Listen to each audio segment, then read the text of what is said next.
Welcome to Basic Brewing Radio for Thursday, October 5th, 2017. I'm James Spencer. Here at Basic Brewing Radio, we're all about home brewing. This week we visit Pippin's Taproom at High Gravity in Tulsa to get excellent advice on brewing satisfying session beers. High Gravity is working through the regulative steps to brew higher gravity beers, but in the meantime, they're making tasty brews below 4%. If you go to basicbrewing.com, you can find archives of our audio and video shows, our DVDs, our brewers' logbooks, and other Basic Brewing gear. You can follow me on Twitter and Instagram at Basic Brewing. Find our show page on Facebook. Thanks again to everybody clicking on the Amazon.com associate link on our basicbrewing.com site. Whenever you think of Amazon shopping, think of us first. Go to basicbrewing.com, click on our associate link on the right-hand side of the page. It won't cost you any extra, and you'll be helping us to bring you this show, and we greatly appreciate your support. We also have associate links for Brew Your Own magazine and the American Homebrewers Association on our site as well. We have a cool Basic Brewing app on iTunes and Amazon.com. We're found all over the place where fine podcasts are served up. I mean, you found us. Otherwise, you wouldn't be hearing this. And if you do us a favor of rating us on iTunes and maybe leaving a nice comment, that'll help new listeners find us, or at least that's what they say. And thanks to everybody who's done that. It's very, very encouraging always to read what people have to say. If you want to put a tip in our tip jar, some coinage in our guitar case, you can go to basicbrewing.com/support, and thanks to everybody who's done so already. You know, there's just too much bad news to talk about this week, so I'm going to keep my opening remarks positive. This can be an escape for you this week. And for me. This past weekend, I began preparations for Halloween by brewing a milk stout with Count Chocula cereal. It's actually a box left over from last year. Usually, by the time I can find monster cereals in the grocery store, it's too late to brew with them in time for Halloween. So, I planned ahead last year by buying a family-sized box of Count Chocula, a little over a pound, and I've kept it in the pantry. I've been reminded a couple of times during the year, hey, you're going to do some of that Count Chocula? Yes, I'm going to. Don't eat the Count Chocula. So anyway, I sampled a couple of pieces before I put it into the mash, and it was actually still crunchy and, pretty fresh tasting. Not that it would have mattered for this purpose, but, it was kind of interesting. The marshmallows dissolved pretty quickly. But the cereal bits took around 20 to 25 minutes to integrate into the mash. They kind of just bobbed around the top there for a while. But I kept stirring, every few minutes, and everything worked out just fine. I posted details about the recipe with pictures on our Facebook page, and I'm planning a Halloween video episode for the unveiling. I hope it's good. I also bottled my take on on an American Pilsner this week, So far, it tastes nice and clean, despite the fact that it was fermented at around 70 degrees Fahrenheit or 21 C ambient temperature in my basement. I chilled the wort all the way down to 50 degrees Fahrenheit or 10 degrees Celsius before pitching and just let it warm naturally in the basement. I shot video of that one, too. And Steve has also brewed a Pilsner that he fermented at ale temperature as well, so it'll be a fun experimental show to do. I get an email from Christopher, who I think is in Oklahoma. Christopher says, I was listening to your episode with Fair State Brewing and was delighted to find that you enjoyed the Piwo Grodziskie that they served you. It's a very good beer. They joked on the podcast that they call it the Polish champagne. In actuality, it is referred to as that in Poland. There's even a special glass for it. Christopher says, I have a recipe for the Grodziskie that I thought I would share with you. I've made it 2 summers now, and it comes out awesome. The trick is to use oak smoked wheat malt. The peat smoked is too harsh, and the traditional Polish recipes called for oak smoked. Christopher says, Wireman makes an oak smoked wheat malt. So here's the recipe. Get your pens and pencils ready. Christopher's Grodziskie. It's an all-grain recipe, ABV 3.9%, 22.4 IBUs, 3.4 SRM, Original gravity 1042, final gravity 1012. 8 pounds of Wireman oak smoked wheat malt, 1 pound of rice hulls. You can skip that, I guess, if you brew in a bag. And the recipe has 3 ounces of Lublin hops. Christopher says you could use Saaz as a replacement.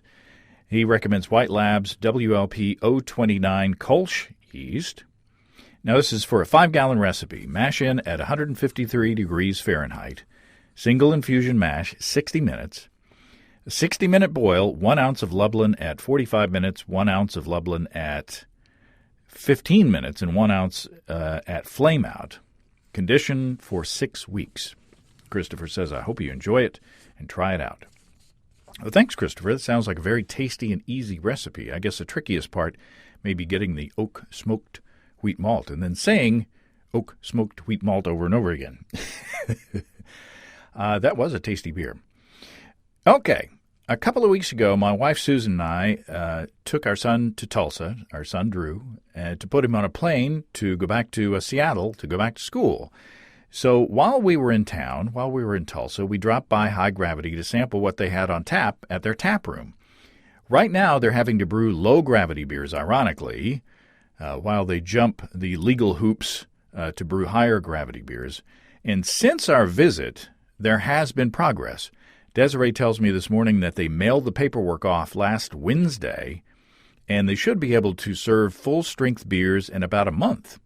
Meanwhile, the High Gravity team is learning a lot about how to brew delicious, satisfying session beers, and we got some excellent advice from them. Well, here we are in Pippin's Taproom, and we're here with Dave Knott. Hello.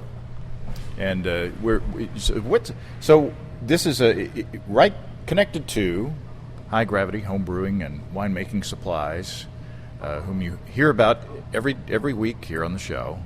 But you guys are doing something that we talked about recently with Jennifer Talley, who wrote the book on session beers. You are brewing beers that are 4.0 ABV and below, right? You bet. Why? Well, we're brewing beers that we can brew right now until we get our brewery license process completed.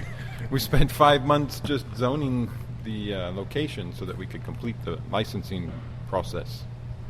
And getting a 3.2 by weight permit in this state was easy, so that's what we're operating on right now, and it's good practice. We're brewing some solid 4% ABV beers, and we're pretty proud of them. This is our brewery with training wheels on. We figured out that if we can make good session beers, we're going to be making solid full point strength beers, piece of cake. As long as we're putting together well-made beers that are imitating decent body and flavor characteristics and still acceptable stylistically, we're doing pretty good. And that voice is Amanda Schley, that is the daughter of Dave Knott. So it is a family-run to operate. You know, we say every week it's a family-owned and family-run operation here at High Gravity and Pippin's Taproom. We've got everybody involved, including the pet. Who the taproom is named for. So we also have, continuing the family, we have Amanda's husband, Tim. Hello. And I have a feeling you guys are all soft-spoken, so this is going to be fun. Hopefully we'll relax a little bit here throughout. Don't be shy. I'm cluttering my wife, Susan, is taking pictures. So, all right, so we have an imposing array of beers in front of us here, or in front of me here. We have 11 beers, and so we're starting with number 11. Correct. So, Amanda, tell me about this beer. So the Summer Blonde is an American blonde ale brewed with lemon. It's intended to be thirst quenching during hot months. It is approachable for people who may not be knowledgeable about the vast styles of beer that exist. So my Budweiser drinkers come in here and look at all the color depth that we got going on, and I give them this, and it warms them up to the possibility of other beers. It's delicious. It's It's lemony, it's refreshing, but yet it's satisfying. It's got a nice body to it as well. So part of this, the reason for this interview is carrying on the discussion that we had with Jennifer Talley about her book on brewing session beers. We want to get some tips on how to brew these beers well.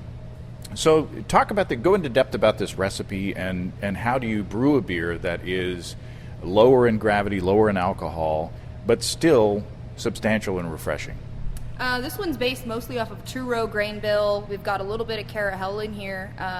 We mashed at about 154 for this particular beer, and often with these beers, since we're brewing while the retail store is operating, we do a long mash too, which we think helps considerably. Especially at the higher temperatures.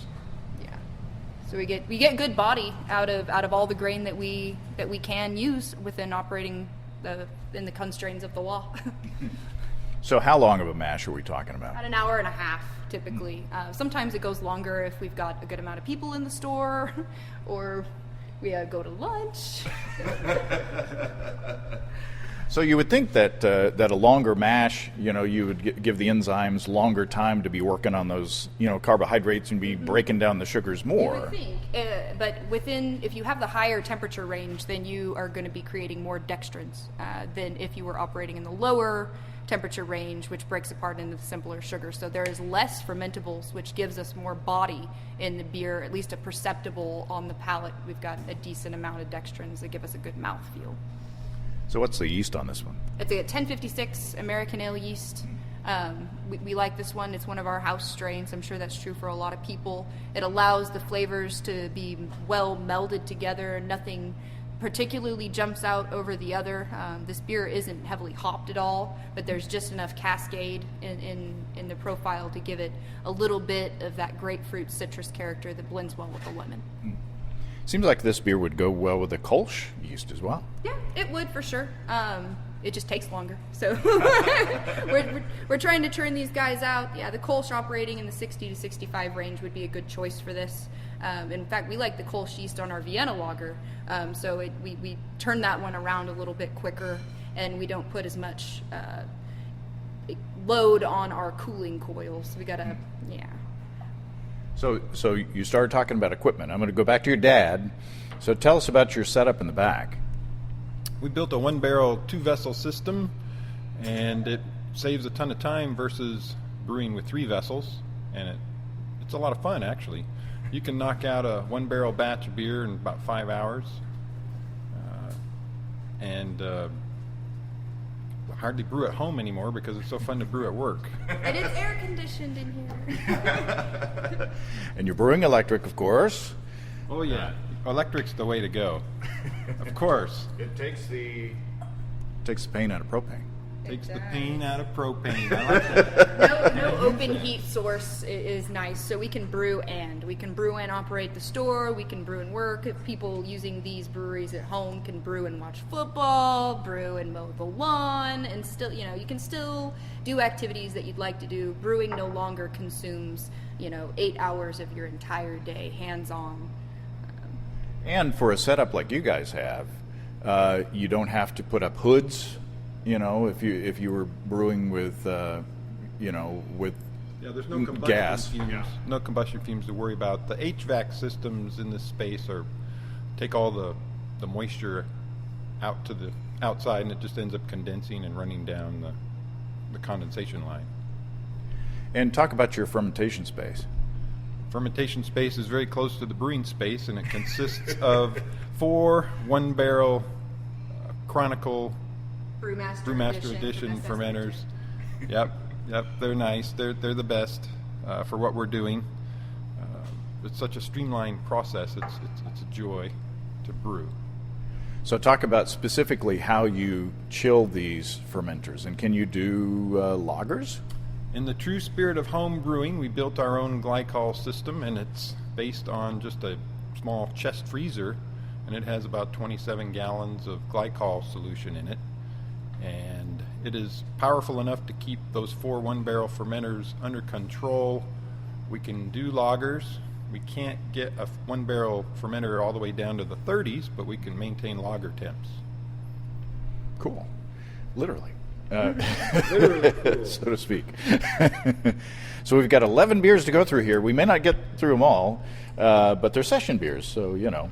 And I have a driver, so it's definitely going to be lunchtime after we this. got little samples here. So Yeah, we're moderating here. Well, hell, you don't have to drink all of each one. Now, but I'd like to have the option. You shouldn't have that option. Amanda, what's next? I mean, that's entirely up to you. We can go down the list here. Let's do the extraordinary bitter. Now we're going to do number 4 here, the bitter. Number 4. Yeah, this is Pippin's extraordinary bitter. It's got golden naked oats in it, and this gives us a good amount of perceptible body. It's got a nuttiness and a creaminess to it in following with the style. Just enough caramel malt to give us a little bit of color here. The 1968 yeast, the London ESB yeast, also helps. It doesn't attenuate quite as much as some of the other yeasts, so that'll leave us some residual body as well. It's an ordinary bitter, but we call it extraordinary. It's one of my favorites. It's delicious. It does have a perceived higher amount of mouthfeel to it. You can taste the caramel malts in there, but it's not overpowering at all. It's still very well balanced. It's nice and I'd still call it refreshing, even though it's a more substantial beer. It's still fairly light, but boy, I could drink it. Susan, you want to try the ordinary bitter? It's pretty drinkable. Pints of those go down with relative ease. Now, good, yeah. So, what's your approach to using crystal malts and using caramel malts, and those are things that people have used or do use to bring up the mouthfeel of lower gravity beers. Right. How much do you rely on them, and how what's your balance between using something like that and using playing with the mash temperature? The biggest struggle here is really making sure that everything falls in balance. That's the key to session beers, in my opinion. Is you don't have that huge body and alcohol as the backbone. So if anything is out of balance, it's going to stick out. If there's any flaws in your beers, they're going to stick out. So paying very particular attention to things like sanitation and working through a grain bill that is going to work together. So one element isn't aggressive. It's not going to overpower the rest of the beer is essential for these session beers. So what's the percentage, if looking at the grain bill, what's your percentages on this? It depends on the beer. I mean, these are all varying styles, so we take that into account. For this particular beer, we're probably less than 10% crystal, and there's 10% oats in this beer too, so that gives us a considerable amount of mouthfeel. A lot of these beers have oats. We rely heavily on the oats, and that gives us a silkiness and a creaminess that we don't really get any other way. So orienting the grain bill to suit the style is very helpful. And this has a teeny bit of citrus character in it as well, I think. It's delicious again.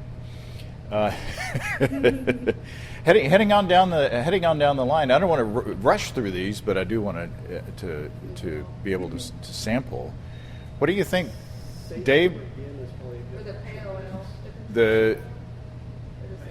The pale ale or the? Let's do the Vienna lager. Yeah, that's what you read. You read my mind. We did this with the Kolsch yeast. Again, a lot of these are based off of kits that are available in our store that we've scaled a little bit down, again, to just operate within the constraints of the law.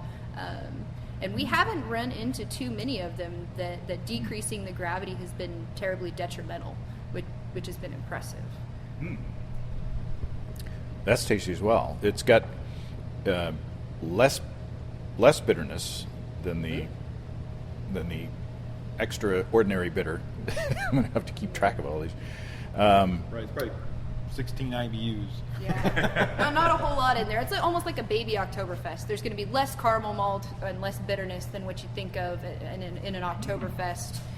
This is intended to be very similar to Negra Modelo, which is a fairly refreshing beer. Boy, that's really clean. Goes good with Mexican food. Yeah. Now talk about the malt bill on this one as well. Tim, your turn. It's a lot of Vienna malt, Munich malt, some Pilsner malt, not a whole lot of crystal or Just a caramel little bit malt. of Crystal 80. Just in this enough to one. give it a little color. Crystal 80, so you're getting into the darker. We did. Crystal. We didn't. We were going more for a color tint here. We've got some very underlying dark fruit character. The crystal in this one is not intended to be a strong characteristic. Boy, that's good as well. So what's the fermentation temperature on that? 60. 60 Fahrenheit. Don't have my little scale here for the Celsius folks. Dave's got his. We'll look it up later. That's really good. Again, very clean, very drinkable. I know in my mind it's low in alcohol or low in gravity. But with something like that, I don't think you miss the alcohol. No. And it's good true to the style. And again, in all honesty, if you're trying to make good session beers, you need to start with something that you can reasonably get there with. You're not going to make a session Russian Imperial Stout. You're not going to make a session Belgian Quad. It's just not going to happen. So, take that into consideration and be reasonable with your intention here. Okay, what's next? We got We do the Saison. the Saison. Ooh. The yeast on this one is the Bella Saison. So we had to be particularly careful because that yeast will attenuate down to 1 every time. So we Did you mash at 160? I think 156, 158, 156, yeah. something like that. So fairly high here for sure. And it still can attenuate through the higher textures. Yeah. Wow. I mean, we hit 1.000 on this beer, and Really? just it rips right through anything. Really well balanced ester profile and phenolics that this yeast puts off. As far as dry yeast strains go, it's one of my favorites. It doesn't stall like some of our other Belgian Saison friends have a tendency to hang out at about 10-20 and not want to move a whole lot. This isn't the case with the Bella. Boy, that the yeast character is very nice. In a lot of saisons, they can be really heavy with all those phenolics and all that, yeasty, saison-y stuff, which would overpower a small beer, I think. But this is really nice. It's nicely balanced, and it finished out at 1.00. Yeah. That's incredible because it doesn't taste dry at all. So what's in this? We've got Pilsner. Yeah. We've got a little bit of Munich. A little bit of melanoidin. Wheat, melanoidin. Melanoidin's a little good bit friend of of ours rye. too because it brings out, amplifies that aromatic malt, so we get a good malt nose without having to use a whole lot of it. So it again helps us keep our numbers where we want them and still amplify flavor characteristics that we're looking for. Boy, that's good. Now, I mean, you guys are working toward getting a full brewery license where you can have the flexibility to do the higher alcohol beers. Is this experience teaching y'all anything to where maybe you'll keep a lot of these beers in the rotation even though you can brew something higher? I think so. I mean, I like to drink lots of beers. I like to drink beer throughout the day. I like to be able to function at a high level while we're doing it. A lot of these beers are very flavor forward. And you don't really miss the alcohol. I mean, if you are a true beer lover, you want to love the beer for hours and hours and not wake up the next morning feeling like you poisoned yourself. Which you're literally doing. Which you're literally doing. So minimizing the amount of poison in the beer and still maximizing the flavor, in my opinion, is something that is really useful. Oh, yeah. So brewing all these session beers has been a great experience for us. There's no place for flaws to hide. No. And we'll definitely continue to have a good lineup of session beers when we can do anything we want. I think that's responsible as a business owner, someone who sells intoxicants. It's good to have a balance so that you're not knocking people out on their way out the door. So, and that's added. You've gone from being just a homebrew store to now you're a bar owner essentially as well. A brewery with a tasting room. And our tasting room is family friendly, which we are really, really proud of. My girls have pretty much grown up here in High Gravity, and we want to keep it that way. We do a kids' night on Sunday, and families are welcome. We do the birch root beer. We'll do sodas on tap for kids. We've done some floats and things like that. So we want this to be an inclusive environment for a range of all ages. Awesome. What's next? Boy, that smells delicious. Could do the pale, the Maybe one. it's time for the pale. Yeah, let's The do the pale. pale ale. This is Pippin's Okay. pale ale. This one's heavy in the El Dorado hops, which give a almost candy type aroma. You've got a lot of tropical fruit. Again, we kept the crystal in this one down considerably, just because we personally, Tim and I both feel like crystal and IPAs and pale ales can kind of take away from the hops that we really love so much. Yeah. The hops will tend to fade a little bit faster the more crystal malt you use as well. And they, being session beers, the shelf life of these is relatively short. We don't want to push the issue, so we try to keep them around for a short period of time here. Brewing one barrel at a time helps us do that. So we're brewing all the time, but it's all fresh. And it's also helpful to let us have a wide variety. We have 11 beers on tap. These beers go to 11. Wow, that the hop character in that is it's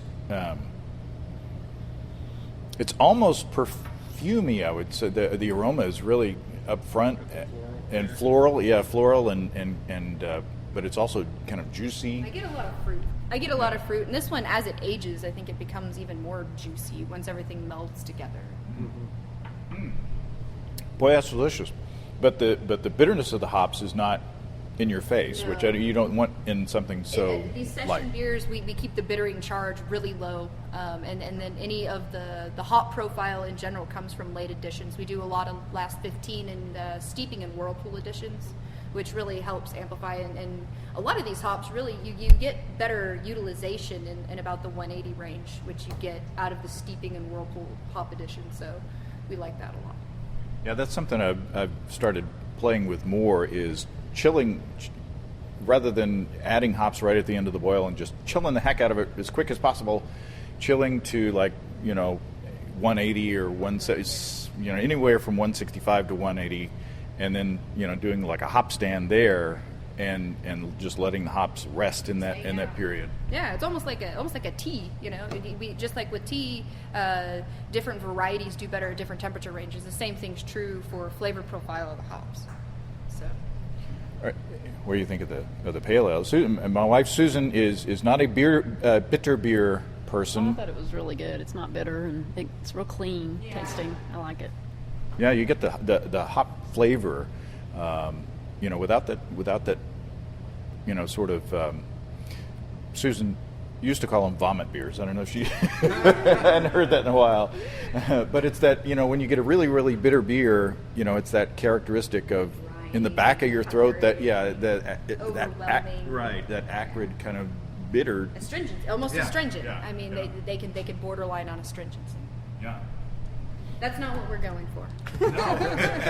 And it would be super easy to be, to be astringent or to have those characteristics, pop out in a beer that is so light in alcohol. So, True. I mean, alcohol is a flavor component. It is, for sure. Yeah, and without the strong malt characteristic to support the alcohol, it would definitely be out of place in these beers. That's really good. And if I took my time, I could pull out more.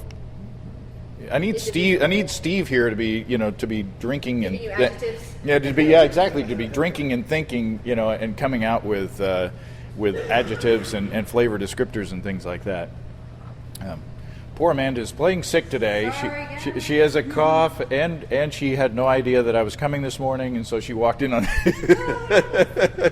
we would have But- been a little better prepared if we had some time to prepare, so I apologize for that. But you're doing very well. Well, good. And you're a good sport. Yeah, I try most of the time.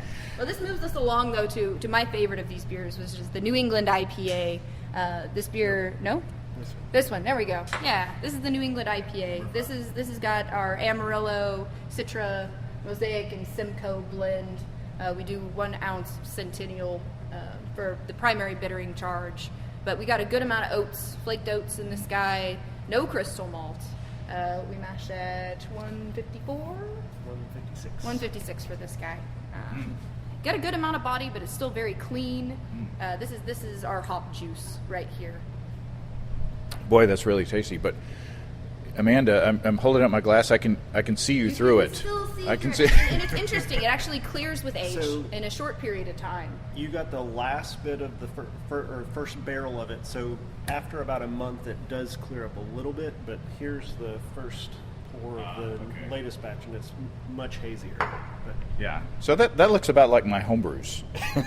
So it's not like a milkshake, but it is cloudy. one of the reasons it is clearing up is because we use Clarity Firm Yes. in all of our beers, so Because- that helps drop haze out as well. Yeah, Desiree, our other owner, is celiac, and so all of these beers are gluten reduced, and we do just so for her and everyone else's drinking pleasure. But that does considerably help clear up. Now, is Desiree able to drink these beers without a problem? You bet. She keeps trying to make sure. Well, that's awesome. We did a show way back, and I can't remember which HomebrewCon it was. Oh, did you try that? Nudge me or something. But I can't remember the HomebrewCon, but we talked about an experiment on the show and tasted an experiment on the show where Clarity Firm was used to reduce, the glutens, and it apparently works. It does. So. Yeah, it works very well. It helps your beers look better, too. So for those who are milkshake averse, if you would want to do the get the hop character out of a New England IPA and still have the respect of your less tolerant fellow brewers. Yeah, if you don't want it to look like a muddy beer, it does help. This particular batch we brew without lactose. We've done a couple of batches with the lactose, and people are kind of split on what they prefer. I think the lactose in this comes off a little bit more sweet than what we were going for, and in a session beer I think it's a little bit too much, but in a full strength version of this beer I think it would be definitely in place. I'm in the It's really tasty. lactose camp myself. Yeah, so am I. You're lactose intolerant. on the That's right. Boy, this one it's still not a bitter bomb, but to me this one is a little more. I don't want to say grassy, but I mean, or dank. It's less fruity to me in the aroma than the pale ale. But that's another component of hop character that people love, and I do too. So yeah, that turned out really well. It's very well balanced. When are you guys opening a Northwest Arkansas branch? We'll have to check with the boss on that. But we do ship all over the world, so you can get the full experience. Like we described earlier, we run a tight ship, and so on the retail side of the store, you get very, very personalized customer service because we care. We've got skin in the game here, and we love what we do. There you go. A stealth ad right in there, but Sorry, no, it's good. Okay, where should we go next? We could do the sour The before we start a yeah. Fresh in the Dark. This is the Goza. The Goza? We use this. We did the strain, the bootleg It's biology, bootleg guys. Biology, and it's a combination of bootleg It biology is. strains. We've got the sour Solera and the sour weapon. Yeah, it's half sour Solera, half sour weapon culture, and we love this. I mean, it takes the acidity down very quickly. You get a nice sour note without long-term maturation requirements. It blends well with a lot of fruit purees, so our sour folks are real happy, and then we can almost get like sweet tart characteristics when we blend it with the fruit. And I think we're going to do a Randall with sweet tarts of this here But within also, in the future. to blend it with the New England IPA. Yeah, at home, and that's it what we drink. Goes so well together. Yeah, it's about the sweet tart level. Susan, not necessarily a sour fan either, but we'll see what. Yeah, I can definitely taste the sweet tart. You also call them Jolly Ranchers sometimes. There you go. Well, We like that Maybe- acidity. yeah. That's good. So talk about the grain bill. Talk about the details of this one as well. So this one's about as basic as it gets. It's about 50% two-row and 50% wheat. So the yeast did the work for us in this particular beer. Goza obviously can be a low gravity in general, so we didn't have to change a thing. So what temperature did you ferment at? I believe like 68. Yeah. It's a nice, clean sourness, but there is kind of a sweet tart character.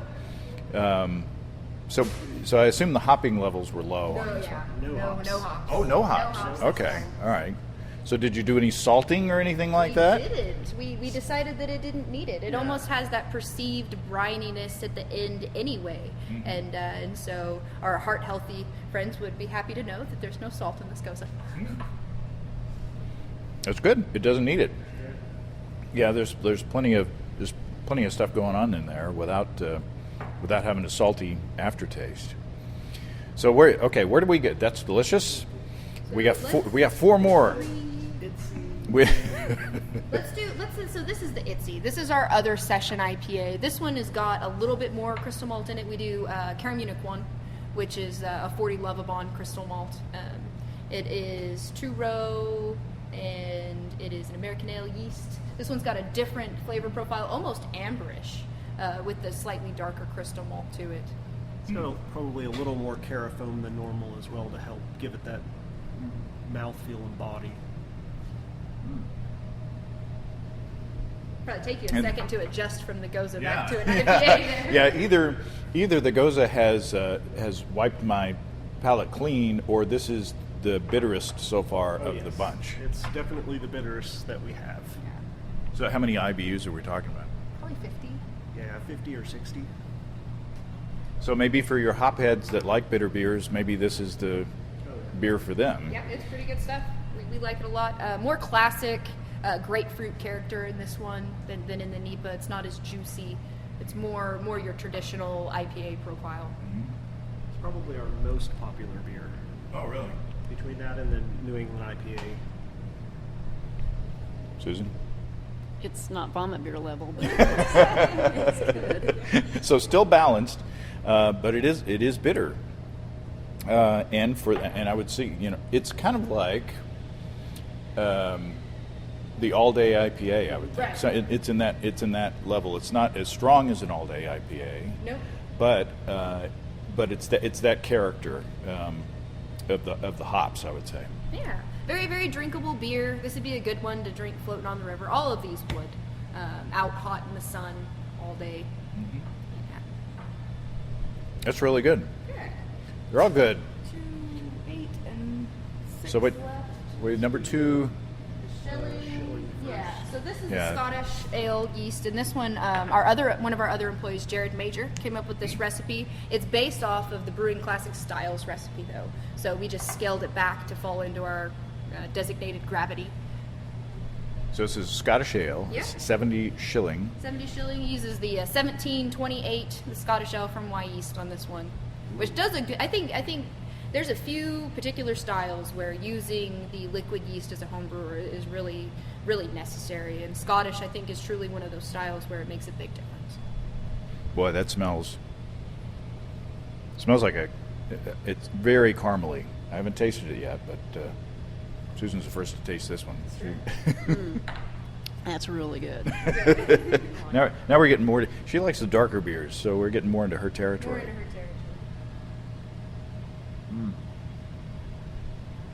So give us more details on this beer. Wow, that's really good. Well, I mean, it is very crystal forward. Some of the darker crystals in here. We've got some special B. We've got some melanoidin, and the yeast does a good amount of the work for us. Wow. That is very caramely.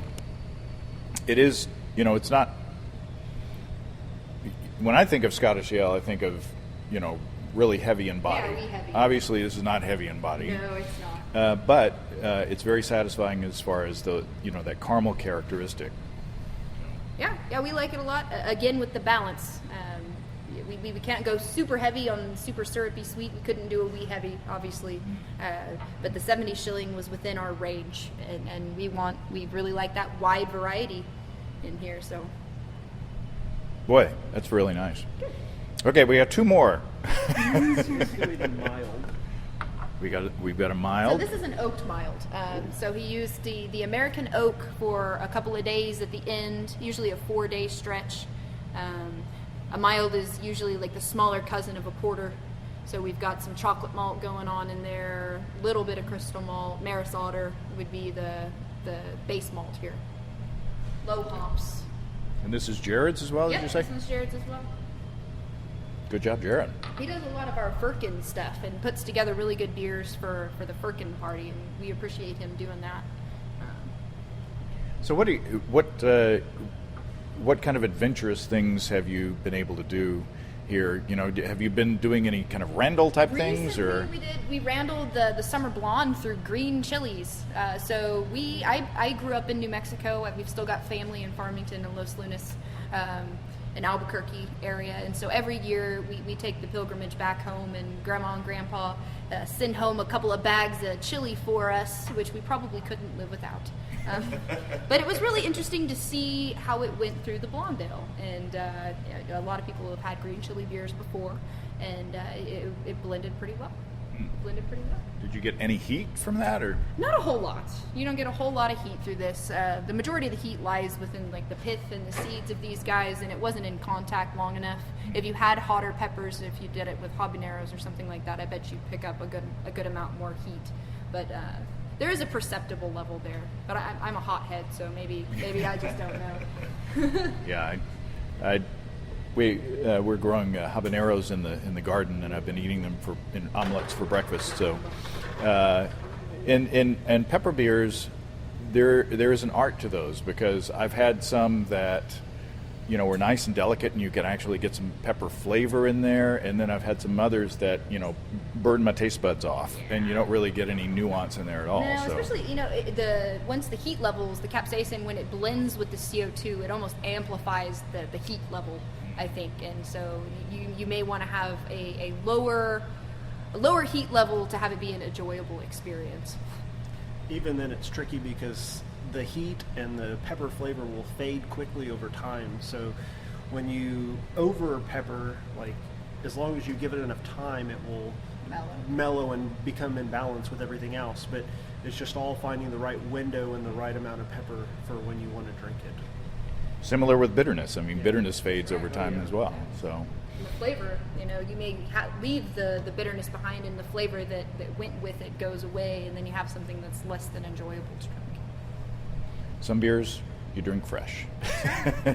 We've got one beer left. This is the Quaker Stout. This is an oatmeal stout. This was one of the first beers they put through the barrel. My dad and Desiree were the head brewers on this one. This one does have the 1968 yeast, which has a slightly lower attenuation rate, which helps us hit our numbers where we want to be and leave a good amount of body behind. This one, to me, has gone more toward the coffee side than some of the other ones. There's another stout that we brew that we're out of right now that I wish we weren't, because in my opinion that one has got more going on, and that's our Sinister Milk Stout. And we like that a lot. It's got brown malt and the variety of the crystals in it, chocolate, and it is just almost like your breakfast stout. Mm-hmm. I brewed that kit, and it was really good. Yeah. So this is, I'm going to predict that this will be Susan's favorite beer. Yeah, I like that in the Scottish ale. It's one of my favorites. She's a dark beer gal. She likes the roasty character, and this one is overabundant with the roasty character. But again, it's clean, and it's not. I would assume that when you're brewing low gravity beers like this, roasty character can become sort of more astringent. Yes. Yeah, overpowering for sure. Without the body and the sweetness, it really kind of be out of place. So we kept it relatively low in this beer. Again, we're very fond of the oats, which help us with our adventure to gain body out of nothing. It's smoke and mirrors, but really we just use oats. And what percentage of oats do you think is in this one? 12 to 15. Yeah. I say 12 to 15. Without the grain bills in front of us, I'm struggling to remember here. I am getting coffee and maybe just a hint of smoke, and maybe it's because you said smoke and mirrors, but... I can see that, though. I can get those flavor characteristics. This one, this is, of all the beers, ended up a little bit thinner than I would have liked. It's more akin probably to a dry stout than it is an oatmeal stout, which is kind of interesting with the amount of oats that's in it. So how would you tweak that? I mean, on the next batch, how would you tweak it to give it more body?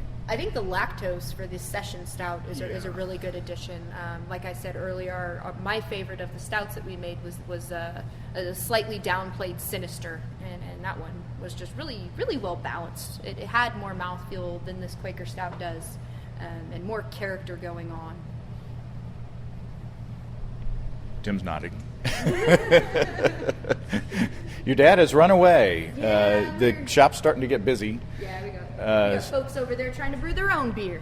Got to keep everybody happy.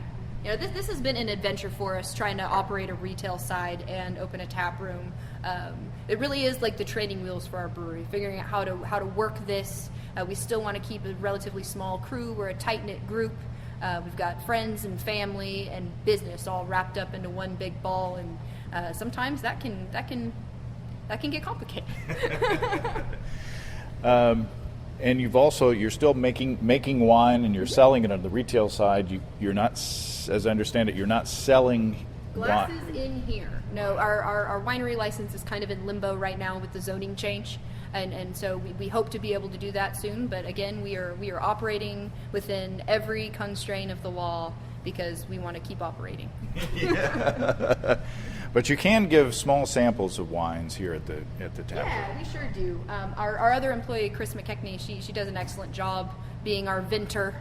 We keep her pretty busy. We make wine kits primarily, give people an opportunity to try the wine before they make a kit of their own. And we think that's a really good thing for people. And Susan was excited to see that there are meads for sale out there, so we picked up a couple of bottles of mead as well. Right. So this has been wonderful. And like I say, I wish y'all were closer. I'd be down here a bunch. These are all wonderful. I look forward to you guys stepping up into the next level and being able to brew bigger beers. But I think that this probably has given you guys a lot of good experience that you're going to be able to take forward. Absolutely. We're really excited about what the future holds for us. We brewed a batch of our High Gravitas for our inaugural full-strength opening. It'll be well ready and well aged by the time we get to that point. Any last words, Dave? Keep brewing. Yeah, summer's over, guys. It's time to put heat to the water here. That's right. There's no excuse. It's gonna get cool outside. So yeah. Football season means beer. We really appreciate you coming out here, and we just love to share what we do with everybody. So come see us. Well, we love you guys, and we appreciate your continuing support. You guys are awesome. Thanks, everybody. Thank you very much. Well, thanks again to Dave, Amanda, and Tim for the samples and the expert tips. Desiree was playing tennis, so we missed her. That was her day off. She and Dave alternate days off. And thanks to my wife, Susan, for taking the pictures that I posted on our Facebook page on the day that we visited, and for being a good sport when I pointed the microphone at her. She does not like the microphone, does not like talking on the on the recording, but she does a good job. She's fine. She has good opinions on beers, and she's smart and good looking. So you can't hear that on the microphone, but if you she doesn't listen, but she'd kill me if she heard this. If you have brewing questions, show suggestions, or just want to say howdy, write to James at basicbrewing.com, or just fill out the contact form on basicbrewing.com, and please don't forget to tell us where you're from. Check out our support link where you can throw a couple of bucks into the tip jar by subscribing financially to our podcasts. Be sure to check out our DVDs, Extract Brewing and Partial Mashing, Stepping into All Grain, Low-Tech Lagering and Decoction Mashing, and Introduction to Wine Kits. You can find them all on our site. You can get a free Basic Brewing bottle opener with any DVD combo. You can check out our Basic Brewing shirts in the store, too. You can find our logbooks where you can track and log up to 50 batches of beer. Check all that out at basicbrewingshop.com. Thanks to everybody who's continued to click on our Amazon.com link. We appreciate the support there. Our featured products this week that were purchased through the link are Pro Hoe Rogue Field Hoe, garden hoe with protective sheath. Looks like a serious piece of gear. And Pecute Reptile Heat Lamp. Thanks again, everybody. And remember, I can't tell who bought what, so no worries there. Just click on the Amazon.com logo on our site the next time you feel like Amazon shopping. We greatly appreciate your support. Don't forget you can also join the American Homebrewers Association and subscribe to Brew Your Own magazine through the associate links on basicbrewing.com. It's all until next time. Until then, thanks for listening, everybody. I'm James Spencer. Production help for Basic Brewing Radio and our website is provided by Kelly Dotson. Basic Brewing Radio is a production of Active Voicing. We'll talk to you next time, everybody. So long.